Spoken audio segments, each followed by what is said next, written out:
don't get me wrong, there was things to be stressed out about. Mhm. And honestly, there was kind of this weird once because there was a point in time where I was transitioning into product, and so I wasn't in marketing. And that's when I could really see his magic of like being able to. Here's what happens from my perspective. You have, as a CEO, like you're everybody's parent essentially. And like marketing, product, and I don't have kids. You guys have kids, but it feels like everyone's like, oh, am I going to sell this Rich? The product isn't perfect. Well, and he would just have this kind of like parental smile of like, yes, I'll let you bitch. And like, okay, we'll go find your toy. Hold on. But like in his head, he realized like, it's just not that deep. So anyways, I think there's something to that Jeremiah about having, or in specific, if you're going to lead a company, I think that is I think you do want your org leaders to candidly be a little neurotic, but as the CEO, you can't take on that that that neuroticism because it'll eat you up, dude. Because you running the marketing org, I had so much drama. Rishabh had every single org rolling out. Like he has everybody else's drama. You had everybody else's drama, and I could barely live with marketing drama. And I had a small team too. So, anyways, It is true. Like obviously, Rishabh, I don't see all of your life, but you are very even from what I see. Just like constant, even like. Can I tell you guys something funny? It's the characteristic my wife hates about me the most. That actually makes sense. she's like, I can't tell what's going on. Like, you know what I mean? She's like, you don't talk to me. I'm like, I don't know how to say this, but actually I tell you everything. It's just that I'm not saying it multiple times and I'm not crying about it, like, but actually you Very know like everything. just All the like- information has been transferred. it's like very That's factual funny. delivery, not emotional. Rabah, you've met Isha, right? yeah, oh yeah. Like, Yeah. threw me You under can the see her. bus. You can see her saying that, right? You can see Of her course, yeah, she's a very alpha woman. She was great, but you threw me under the bus. This very strong woman, and then Rich was like, I think you forgot to send her. Like, I was always very adamant of like, here's merch links for leadership. Like, buy whatever you want, give them to your partners, whatever. Do that. And then the first time it's like, this is the guy that didn't give you the. There was something that we made, I think FMRT or something. And this is the guy that didn't give you to you. Oh, by this is our same old Rabah. It's like, oh my gosh. But yeah, wonderful woman, very, very, very strong, very beautiful woman. But yeah, it was funny. It was I think Yeah, the San it was Francisco great. event or something. But Yes, exactly. you look great, by the way. Your hair, the beard, you look healthy. You look really healthy, Dude, did I tell you guys about getting a DEXA scan? Have I shared this story? I love No, Texas. no, I have never gotten. Have everyone here gotten a DEXA scan before? no. I need No, I to. haven't. Jack, don't get one. I don't want to hear your results. I can't. I don't have the mental capacity. DEXA scan is like 45%, right? Have you ever seen what Jack looks like, Rabah? He jacked and tan. Well, not the tan, but the jack part. Yeah, dude, Jack is jacked. Yeah, I'm a Yeah. little less tan than you guys. Yeah. Yeah, a little less tan, but anyway, I've been working out for like 3 years now, and so I was like, oh, I should go get a DEXA scan. Like I've been lifting 3 times a week. It'll be useful to know and to like see where I am on the curve. I have 28% body fat, and it turns out that the reason for this is my lean mass is very low, even though I'm getting stronger, and it's because as a vegetarian, my protein intake is very bad. And so literally I'm like interacting with ChatGPT about my DEXA scan. And it's like, actually, man, like everything is fine, but your lean mass is simply not getting added. And I communicate with ChatGPT a lot about my health. So it has lots of context. And so it's like, you've got to increase that protein intake. Like you've really got to. But like a lot more legumes and stuff. Is that the plan or what do you do in that context? Every morning and night, I have a cup of Greek yogurt with added supplements. So every morning and night, I'm consuming 45 grams. And then, so that's 90 total.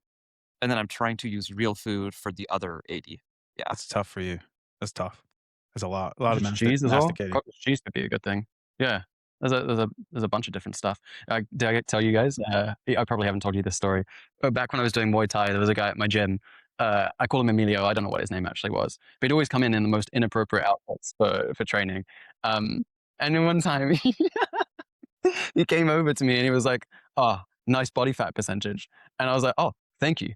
And he was like, "What is your body fat percentage?" And I was like, "I don't know. You just told me it's good." And so I just said to him, "I don't know." And he was like, "Oh, okay. well, yeah, nice body fat percentage. And then he just walked away. And I was like, oh, that was so weird. And he's like shirtless in jeans with work boots on. I'm like, what's going on here? You know? It's amazing. It's amazing. I think he was hitting That- on me. I'm not sure. Yeah, definitely hit it on you. Definitely hit it on you. He was your DEXA scan? Yeah, I haven't had one. No, I have no idea. But I imagine he thought that. He gave you a scan. Yeah. Here's the cool thing though, when you start putting on muscle, Rish, and I got to get you, I built a whole app where you can drop in your DEXA scans, your blood work, everything, and it does everything for you. Like, and it tracks all your programming and stuff. This is because when I left Vermont, got really into trying to get my health. I'd been healthy my whole life, and then the last 5 years had anyways. But the cool thing is when you start to put on muscle, because the other thing, are you allowed to do peptides as a vegetarian? You are, right? Let's say yes. Okay. I would highly recommend looking at, I got a plug too. The guy's great, real stuff. But you need to get your protein. Your protein needs to be there. Peptides aren't going to fix that, but it's more of like a turbocharger. But I was able to, even though I gained weight, so I had a huge weight loss. I did awesome. I got that. But then I've been, because I don't want to be like small. I like actually feeling a little bit. I don't mind being a little chunky. Oh, I'm trying to cut. Anyways, but the too long didn't read is you're amazing at the maths. I put on 5 pounds of muscle in my last bulk and only half a pound of fat. So even though my weight went up, my body fat percentage went down because it's a ratio. Hell yeah, dude. And how long did it take you to build this app? Maybe a month or something like that. It's actually really cool. It's what I use. It gives you a little like motivational story from like world leaders or like Napoleons and stuff like that. You track your it pulls in all your Apple Health, so it has like my like prep score, so it has my HRV, my sleep, my resting heart rate, my wrist temperature, my sleep quality. So pretty much it's all automated around things. The things you have to drop in are like the DEXA scan, my blood work, and then all my nutrition is synced from my MyFitnessPal. So it knows like if I'm hitting my numbers or not, and then it'll have like a little weekly review, and then you can talk to Claude through it and stuff. Yeah, it's been really awesome. It was one of those kind of side quest things because I just wanted to get better at Claude Code, and then I just started going deeper and deeper, and I was like, oh my gosh, you can deploy iOS apps. Hell yeah, dude. Did you build that app with Zach? Because I feel like he was building something around Michelangelo. And by the way, did you say Napoleon? Like, are we thinking of the same Napoleon? Yeah, dude. I thought he was like, he was a G. I mean, he's also a great example of uncapped ambition will eat you up. I think him and probably Alexander the Great. But I think there's a lot to some of the things that us 3 wise men can impart wisdom on you, Jack, on your young gun. But as you get older, one of the best skills you can develop is being able to separate great signal without taking the whole person. Because some people are really great at doing things that are just pure assholes that are like, I never want to be that person, but man, they are very good at X, Y, or Z. Let me just internalize that, but not, the way they show up in personal relationships or intimate relationships or things like that. And so there's very few great Marcus Aurelius. I don't know much Aurelius. about Napoleon, but I imagine there's something to admire there. On the topic of building apps and this app that took you a month to build, what do you think about this? I mean, I can't think of a better person to talk about selling SaaS with than you, Rabah. In the age of AI, I'd rather open a restaurant than sell SaaS. What do you think? Dude, I think if you got a bunch of, I think when you have things that you're starting, you should always start with a goal in mind. Like, what's the goal? If you got a bunch of money and you want to have a cool place and you want the best vegetarian restaurant in San Francisco that you can host all of your fancy VC friends or something, I think a restaurant's always going to be cooler. A restaurant and a nightclub are probably the 2 worst things you can start. The other thing is most restaurants, their financial profiles are like 80% alcohol. So like if you're not like, my dad wanted to start a hookah bar. He's Muslim, like a long time ago. He just retired. He has some money. I want to do something. And then he didn't want to sell alcohol there because Muslims they don't like alcohol that much. And I was like, Dad, don't, unless you just want to light a bunch of money on fire, don't start it because you're going to make all your money from alcohol. And if you don't do that, then don't do it. So I think, kind of side tangent, I think the whole SaaS is over kind of thing, I think it's so overblown. I think you're seeing it now as well with kind of the AI stuff cooling, where we have like one of the best maths guys in the world. There's a thing in math called regression to the mean. I think you're starting to see the regression to the mean in AI. And I think you're also starting to see, I know we have 2 CEOs here, but I think the people that have the most AI psychosis are the people farthest from the work. And that's usually the CEOs. They're like, oh my gosh, look, you can do this. Why aren't we running our whole marketing department from this? And you're just like, okay, great for the demo, terrible for production. Not to say there's not I'm working on a GTM in a box that's AI powered. Not to say that there's not legitimate services out there, but I think the AI psychosis, there is definitely a correlation with how close you are to the work. to actually have the understanding the domain expertise of like, hey, this is a great demo, but this is not going to actually run the business. But I'd love to get your guys' takes. I mean, I think Sean is on the record saying it's important to be popular, and this is a great way to be popular. It's true. It's true. So, I mean, like, if someone tells you who they are and what they do, you should kind of just listen to them. That's people say who they are. And Sean is like a master. You know what I mean? Like, he has correctly recognized that being popular online gives massive leverage and massive alpha, especially in the age of AI. And so this is like first of all, it's an excellent tweet. So like A+, Sean. Second is, like, I don't even know if anyone can define what SaaS means in the context of that tweet. That's super fair Because point. we're consuming more software in general than we've ever consumed before. Like, last I checked, at least $44 billion more, maybe $80 billion more, right? Like, we just added 2 whole sales forces in the last 2 years worth of consumption of new software. So sure seems like we're consuming more software. SaaS is a business model. I think you could make a case there. This idea Totally. of Everything has become usage-based. Yeah. Everything's becoming usage-based. But did you know that they sell contracts for a discount at Anthropic and OpenAI, and that's like a big part of the business now too. So I don't know, man. This is like it's like any other hyperscaler, right? Like, you sell credits, like all that sort of stuff, right? It's like any other hyperscaler. Yeah, I just think we're consuming way more software. I think that's amazing. I think the software is providing a ridiculous amount of leverage. So like, something I think that's very underappreciated is, how many people do you think work at Anthropic? 500 maybe? Like 6,000. Yeah. How many people do you think work at Salesforce? 50,000. Yeah, it must be. Yeah. So it's like, Anthropic I'm does gonna more. ask that question, but you don't have the numbers. Yeah, that's about right. Well, they got 83,000. I love Almost you, twice Rish. as many. Sheesh. No, I'm just saying, guys. 50,000 was a big point, number. 83,000 is, it's almost twice as much. That's crazy. Wait. Yeah. But I'm just saying, there's an order of magnitude and then maybe a doubling, right? For less revenue. Okay. So the leverage gap is not to be underestimated, right? It's like, you used to have to create 80,000 jobs in order to produce $45 billion of revenue. Now you only have to create 6,000 jobs in order to create $45 billion of revenue. And so that part, I think, should not be underestimated. But the consumption of software has sure as hell gone up.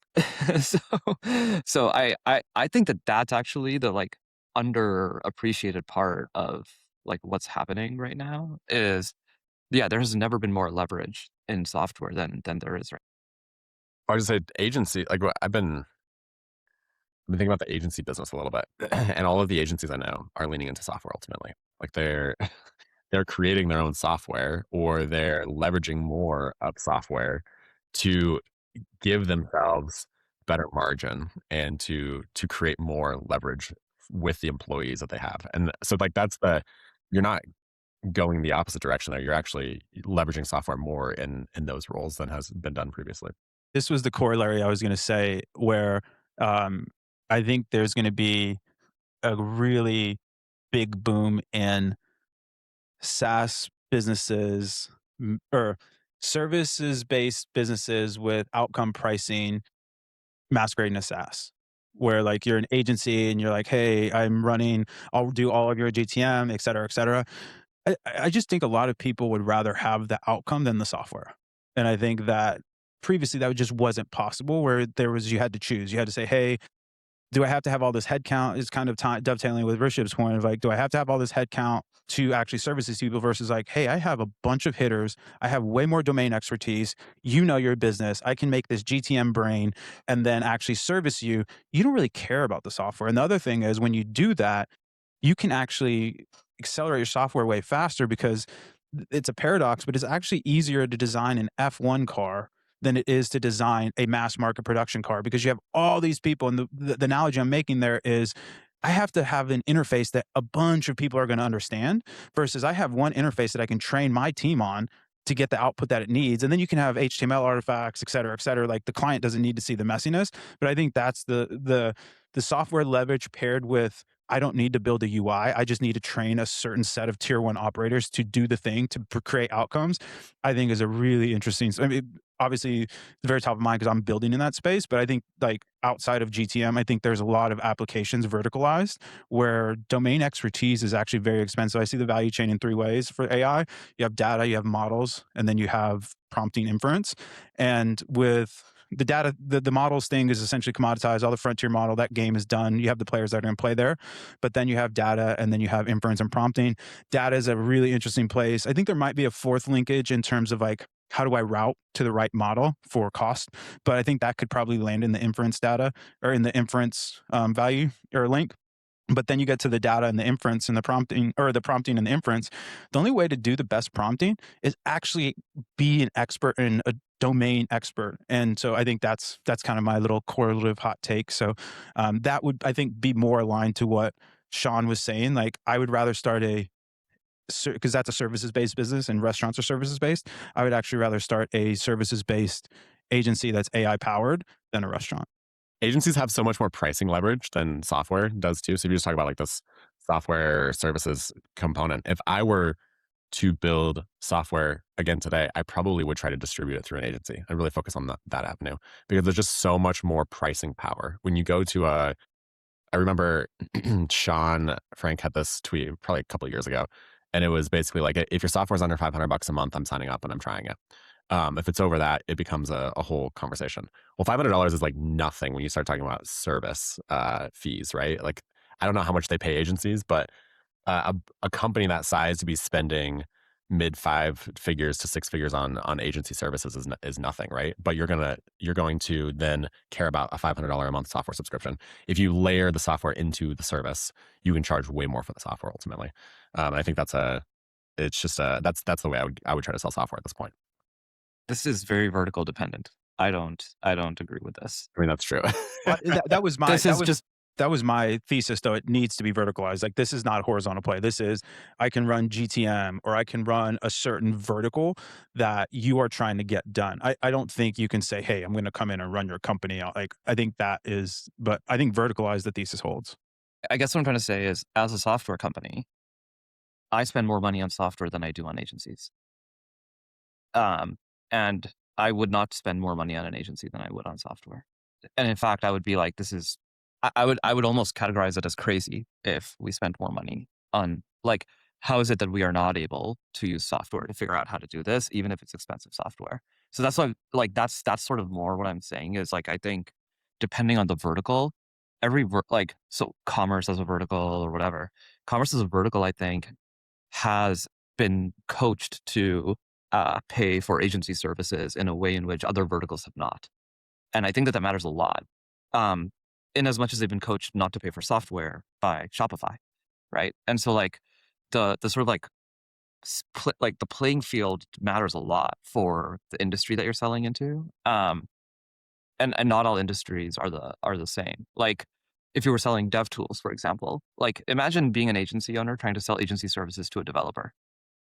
Like, developers notoriously will not work with outside developer agencies or things like that. Like it's like you get like allergic reactions, like no matter how good the outside agency is, but they'll pay a ton for dev tools. So it shifts a little bit. Like, by the way, that being said, in the places where you've been trained to consume services, I think every fast growing AI app company is selling services, just for clarity.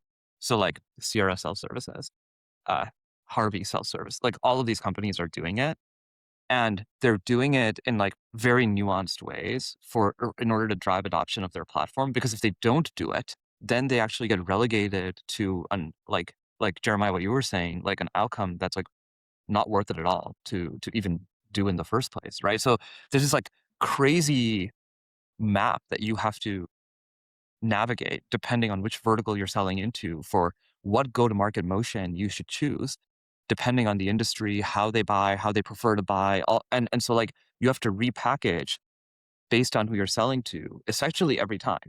And I think that's like that you didn't have to do in the quote unquote SaaS 1.0 world. in the SaaS 1.0 world, everybody bought the same way, however well it worked. And this nuance is like a new nuance that I think it has stretched most go-to-markets in ways that they were not expecting to be stretched, right? That's why you have all of these crazy things happening. Like Harvey hires a lawyer to go be part of the deployment team in every sale, right? Like that's unusual. It's my dad owns a small health food store, grocery store. He's got, I don't know, 60 people that work for him. And he was telling me about his time tracking software and how much he pays for that. And I don't remember exactly what the number was, but I just remember being shocked. I was like, how are you paying so much for something that's like so simple? But it's because it's like designed for for his business and his use case. And so he was gonna switch to a different software and save $6,000 a year or something. And I was like, the fact that you can switch time tracking software, which is literally just like punch in, punch out. There's an app to make sure that like your employees are actually like, there's a notification system if your employee isn't clocking in when they're supposed to, what their manager gets. That's it. It's like you could probably build it in Claude. I mean, there's probably more nuance to this, right? But you can build that in Claude in an afternoon. But this is something where it's like he's saving $6,000 a year by switching to this other thing. I'm like, how are you paying so much for this? But in that context, it's an important piece of infrastructure for him. And they don't have any, like they don't have much software, right? It's like Excel and QuickBooks and this thing. And this thing is like, it has value that you perceive value for him that's worth paying for, even though I look at that as like, this is a very simple thing that shouldn't cost you anything. Yeah. So I think this is a really important point in going to the building off of what Rish was saying on the paradigm shifts. Previously, you could build a really great product and figure out distribution around that. Now, because the price of development has dropped so much, building the great product doesn't really matter that much anymore. And you actually should concentrate. You should have some sort of MVP. Yes, the product needs to actually have value, but this is actually what the Cluely guys are doing now. Where the Cluely guys actually have a crappy product, but they crack distribution, which is actually, in my opinion, more important now. And so they're basically they buy up these constellation apps that they know that can take viral, and that's how they're making money. And so the broader point here is that what's fascinating is spinning up a sales team is really hard. And it's really, really long time to actually spin up a great sales team. The perfect example, I don't know if I used to work at Whole Foods back in the day, and we use a software called Workday. I don't know if you guys know. It's arguably the worst software you've ever used in your life. But here's the thing. Their moat is not their software. Their moat, their sales team is cracked. They have the best distribution, and their sales team is absolutely cracked. So going back to your point, Jeremiah, if you Claude coded a better Workday app, and so there's that 10x, it needs to be 10x better than the incumbent. Say it's 100x better. Dude, you're not selling into them. You don't have the distribution. You don't have the sales force. So I think this is something that, again, the AI pill, it's just not true. Like, just because you build a cool app, dude, if you don't have distribution and if you're sales led, it is really, really hard to spin up a really great sales team. It's really, I would argue, behind finding a cracked CMO, a sales leader is probably the other hardest hire you will ever have. It is really hard to find a really great sales leader. And then they have to find people under them. And then on top of that, you're constantly fighting economics, because these are like, love salespeople, but they're all mercenaries.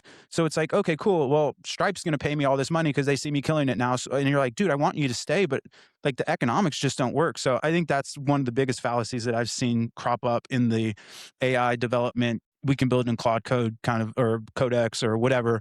And it's something that is actually been really interesting, because I'm also seeing this in B2B SaaS proper. Of the B2B SaaS like go-to-market playbook has completely changed in what I've been out of the game for like a year. And it's the old playbook is dead.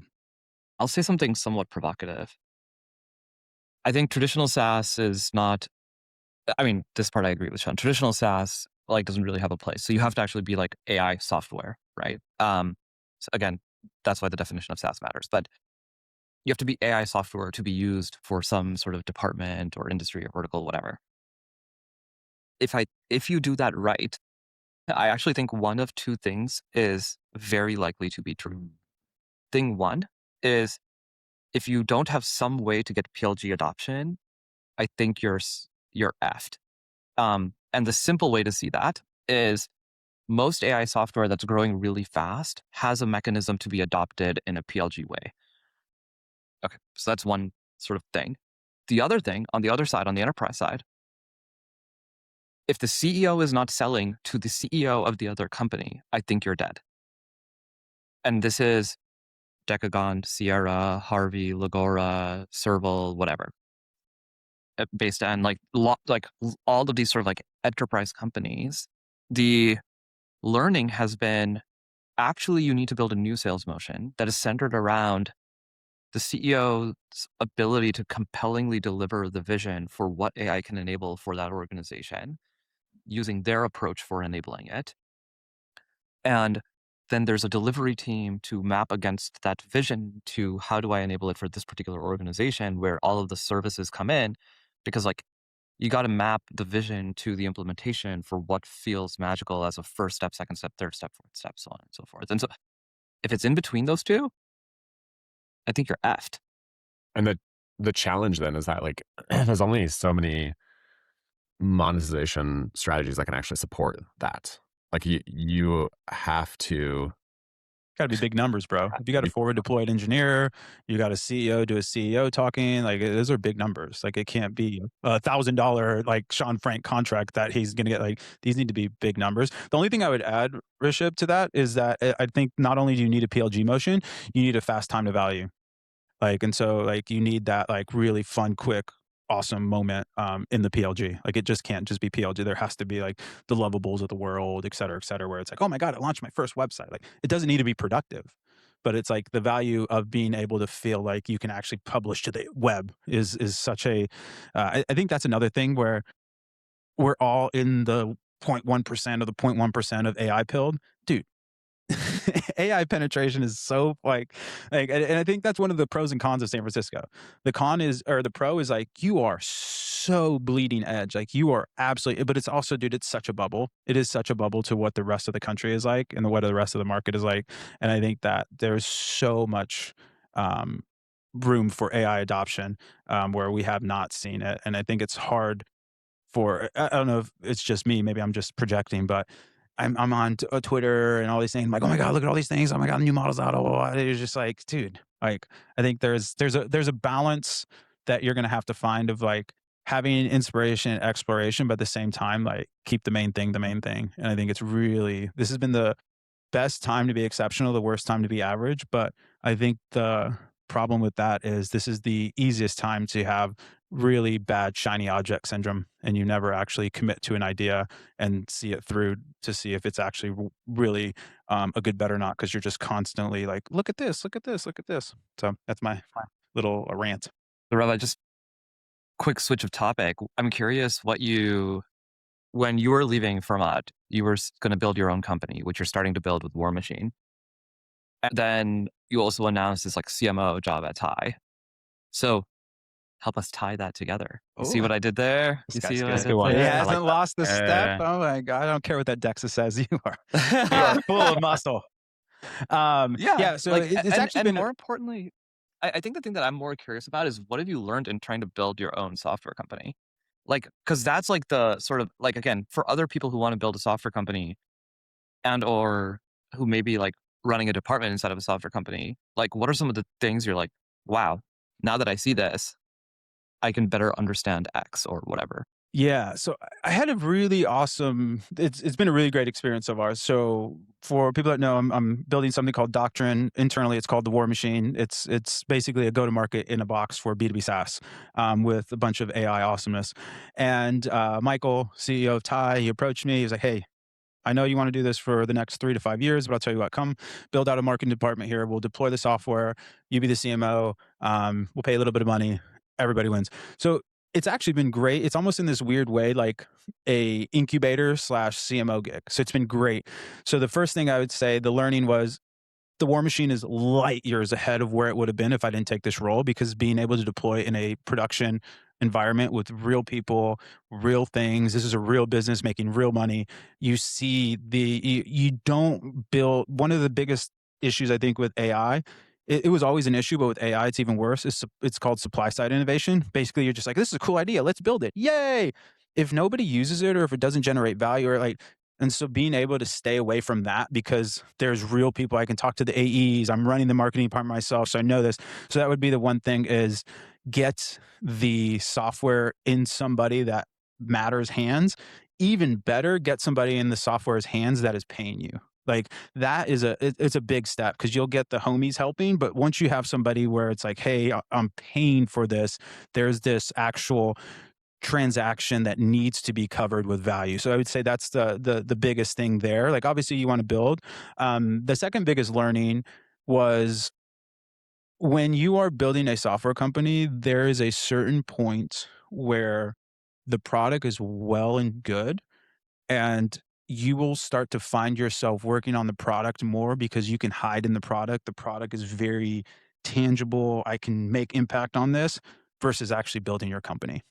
And that has been my biggest learning where, candidly, this product was probably ready 6 months ago. And I was just playing with it, doing it instead of actually, I'm looking for my founding AI engineer. I'm trying to build an actual team for bringing on an operator to run an agency motion, like these things. So those would be my kind of big takes of like, get it in hands and get feedback as soon as possible, because that will really help to hone.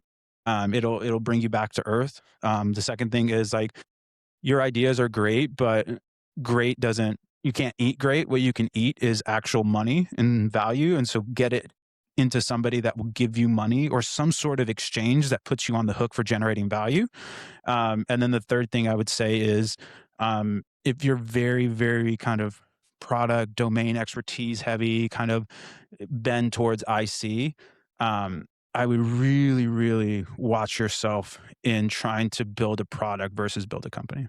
I couldn't agree more, dude. I really couldn't agree more. You said a lot there. You know, we're talking about the services versus software. We're talking about, you know, I guess people versus software for deployed engineers, agencies building their own software, and supply side innovation. I think you could be really careful. My SaaS, if you can call it SaaS, so yeah, it's a SaaS. It's a Shopify app. It's very small. We have like 40 something paying customers, but some of those paying customers have all of the supply side innovation. You could say it's demand, but it's not. It is the agencies asking to build what they just came up with in their head. They're like, oh, can it do this? And then you can be persuaded into thinking, okay, yeah, I've got to build this thing, right? And that can open up. Don't get me wrong, for my business, it's opened up a few service opportunities which are interesting, building bespoke solutions.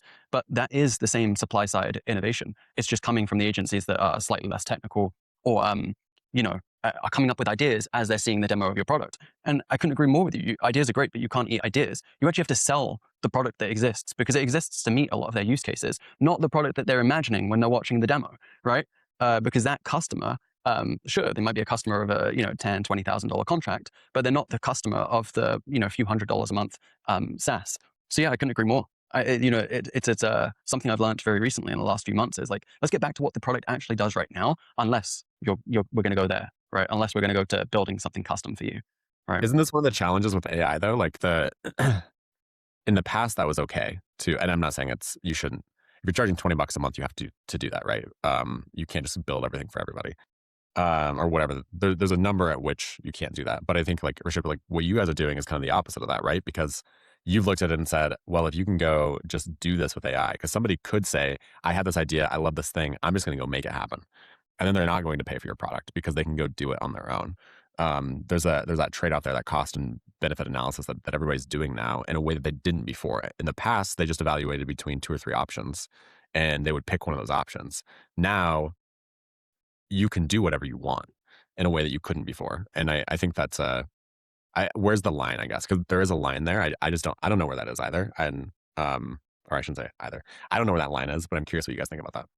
I think that's why this emphasis on selling is so important, though, because you have to sell at the end of the day. And if you have something to sell, you've got to sell that. You can't be in the sales call and they're going, oh, can it do this? And they're like, they've drifted off and they're imagining a different product, and you stop selling to then start just like building the thing that they've half baked in the moment. It's I think you got to be careful, right? I mean, this may be why I was always so bad at sales. I always like, the product is never good enough for me. And like my own product that I build that I think most people would say was pretty good was never good enough for me in my mind. And it made it really hard for me to sell. Wow. I'm the opposite. I love fucking selling. And I didn't realize it until the last 3 months. And I don't think always a great salesperson. I always wanted you at events because you had this weird, or not weird, but this unique skill of like incepting people, because you have this very kind of chill demeanor, but your intellect is so loud that you don't need to be this like loud, vivacious, crazy guy. And then by the end of the time, you leave parodying what Rishabh was saying because you were the best salesperson. You're the best salesperson we had on the team, hands down. Well, Maybe you're I'm not just going to say realizing it, anything. but I'll tell you something later that I cannot share on the pod about actual like pipeline and like closes and things like that. But anyway, over the last 3 months, I've been doing more direct selling in the market. And what I have learned about direct selling, Jeremiah, is exactly what you said, which is first of all, you have to have extraordinary confidence in what you believe about the world and how your product articulates what you believe about the world. But I don't think that, I think you can hold true in your head, like the product has to get better at the same time as evangelizing the vision for what you see the world should be and why you believe the world should be there. And this is what I mean by like this founder-led sales thing, like in this bucket over here, and then PLG in the other bucket. And I think in between the two is the zone of death. yes. I really believe that. And I struggle to actually find companies growing really fast in the zone of death right now. I mean, I want to see counterexamples, but Jack, my curiosity for you is if you're not going to sort of like go in the direction of like, I have this vision, and Jeremiah, you're right, like I paint the vision, I hear what the customer, how the customer attaches, how they want to shift their business based on that vision, and then we sort of deliver a thing. But Jack, if you want them to buy a tool, like shouldn't the forcing function on yourself be like, what drives this to get adopted PLG? Like 100%. 100%. Shouldn't you at some point be like, I can't even get on the phone with people. Like if I pick up the phone, something has gone wrong. And I mean, maybe you pick up the phone in order to learn what went wrong, right? But is the disposition, I'm on the phone, this is wrong? Or is it, I'm on the phone, this is right? Do you see what I'm trying to ask? Like, Yeah. I'm very curious about that because I know Rabah used to push me a lot on this. And I think now it's 100% true in the world of AI. Like the selling needs to happen on the site and in the first interaction with the product. That's your salesperson, is your marketing, your website, and the first experience with the product. And if that's not your salesperson, the other salesperson is all the way over here. It's like Brett Taylor doing sales at Sierra. Yeah. I think it. I haven't thought about it that way. I thought about it when Jacob Postel recently brought up that he was in back-to-back sales calls, and I was like, "Isn't this what you get sales reps for?" I haven't had enough sales calls in a day for it to feel too draining to me.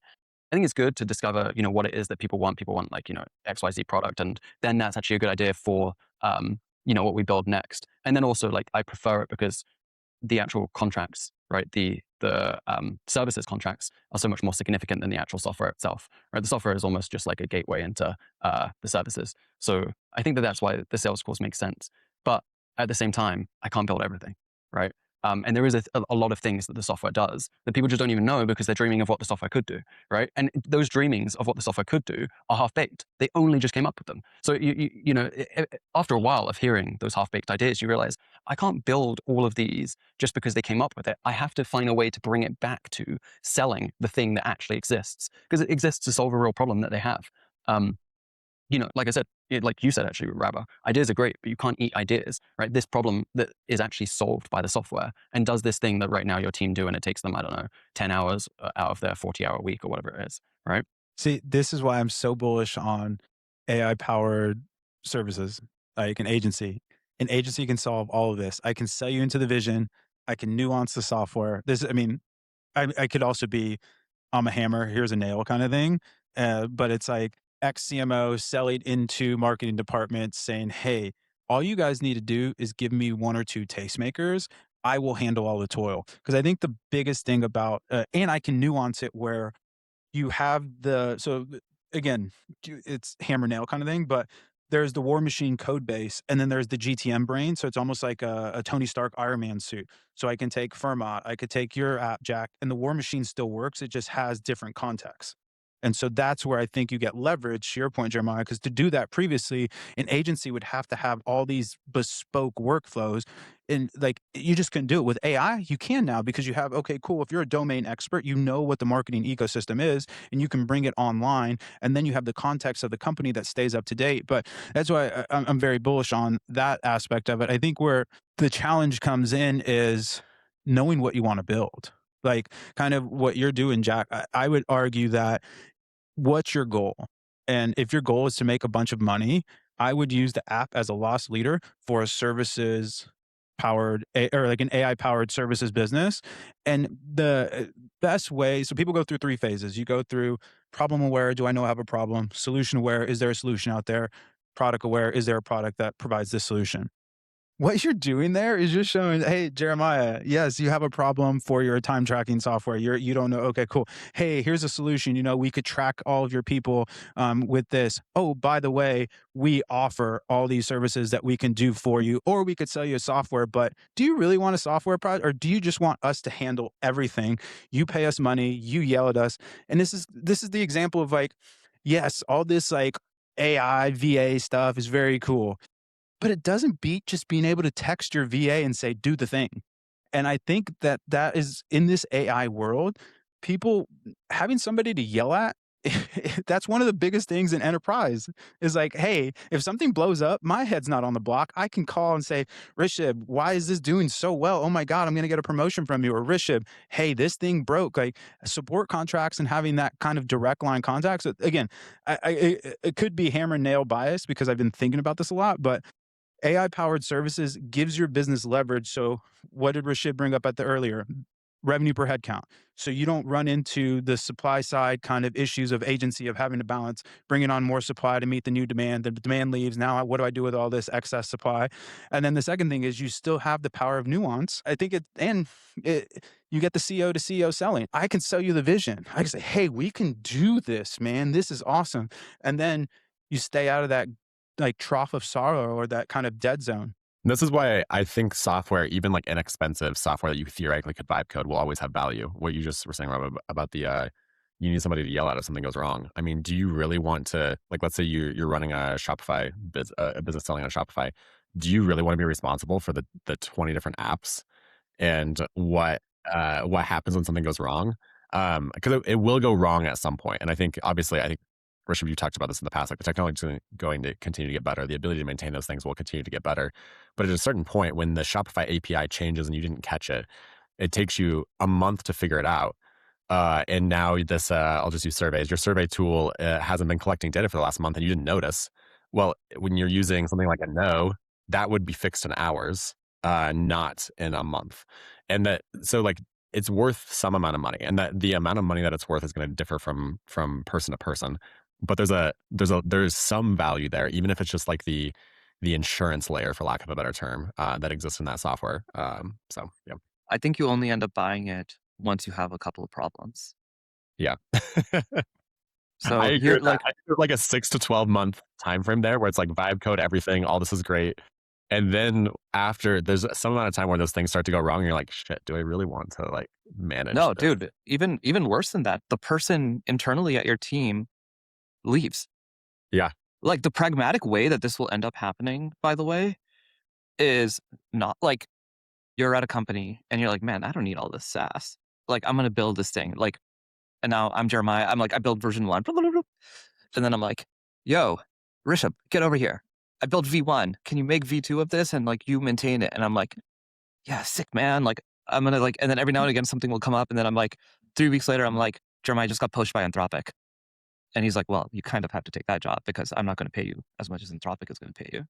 So good luck at Anthropic, you know? And then that piece of software is now an orphan, and then it breaks, and literally no one has any idea how to fix it. And they're like, no, I know what to do. I'm going to ask Fable to go look and fix it. No mistakes. Yeah. And the problem though is like literally yesterday, because I'm out of No now, out of stamps, all this kind of stuff. I spent 2 hours yesterday working with one of the engineers at No, trying to get access to my AWS account, so that we could make sure that other people had access. Because this is just something that was like set up years ago. We don't use AWS for our main infrastructure, but there's a very important piece that lives in AWS. And so it's just like, it was, we needed to get everything set up, and like I haven't logged in in so long. The authenticator was like on an old device and it didn't work. And it's just like this whole thing, right? So it's like, that's fine and good because we did that in a moment when it didn't matter. But what happens when something that matters is broken and you have that experience? Somebody's left, you need to deal with it. You don't know, they're on vacation. I mean, I've had this happen in the past where it's like you have something break, the person that set it up 3 years before is on vacation. They don't have their phone, and now you got to figure out, how do I get access to this thing in a timely enough manner to actually get this back online? So yeah, those are just the kinds of problems that you don't want to be dealing with when it matters. So Rabah, before we break here, because people will get angry if they listen to this conversation for 45 minutes, and we spoke to Rabah for this long, and we didn't ask how the playbook changed. You mentioned that the playbook from last year has completely changed this year. I'm personally interested, Yeah. we're all selling software. I haven't validated the new one, but I can give you my theses if that's fair enough. So I think Air is probably doing the best. Ramp was my power ranking, and I think Air, Ari over at Air, Shane, everybody, I think Air is probably doing the best marketing.